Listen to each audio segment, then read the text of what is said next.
এরকম বিচির মতো মুখ করে বসে আছো কেন? এখন অনেক ইন্টারভিউ দিতে বাকি আছে। এত ইন্টারভিউ দিয়ে যখন আর কিছু হলো না, এই ঝালমুড়ি ঝালমুড়ি 10 টাকা খেয়ে যাও। দেখ আরেকজনকে দিদির কথা শুনছি।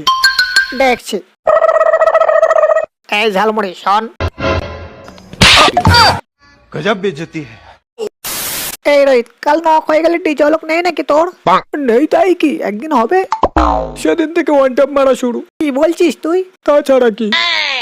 1 মিনিট। আচ্ছা, তোর বুকে যদি সাহস থাকে তাহলে গেরিনা স্যারকে নোবড়া বলে দেখা। স্যার, শুনলাম নাকি আপনি নোবরা।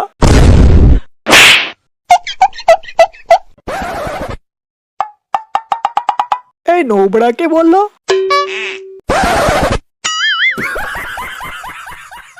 কি রে, তোর ব্যাপারটা কি? সবাই তো বাংলা খাচ্ছে, তুই খাবি না? কি রে, কিছু বলছিস না কেন? কি হয়েছে? আমি বাংলা খাবো না। দুই শালা, আমার জেব আমাকে কথা দিয়েছিল সে আমার সঙ্গে বাংলা খাবে, ওই শালি এখন অন্য লোকের সঙ্গে ইংলিশ খাচ্ছে। আর মানে তুই বাংলা খাবি না? তাহলে আমাকে 500 টাকা হাওলাত দে, আমি বাংলা খাবো। আগের বছর তুই পিকনিক খাওয়ার সময় আমার কাছ থেকে 200 টাকা হাওলাত নিয়েছিলি, কিন্তু আজও আমি তোর কাছ থেকে আর সেই টাকা ফেরত পেলাম না। আজকাল দেখছি আপনি অনেক ঘুগনি খাচ্ছেন।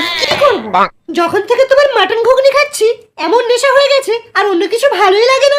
কিন্তু ওটা তো মটন ঘুগনি না, ওটা তো আমি ঘোড়ার ওইটা কেটে দিই।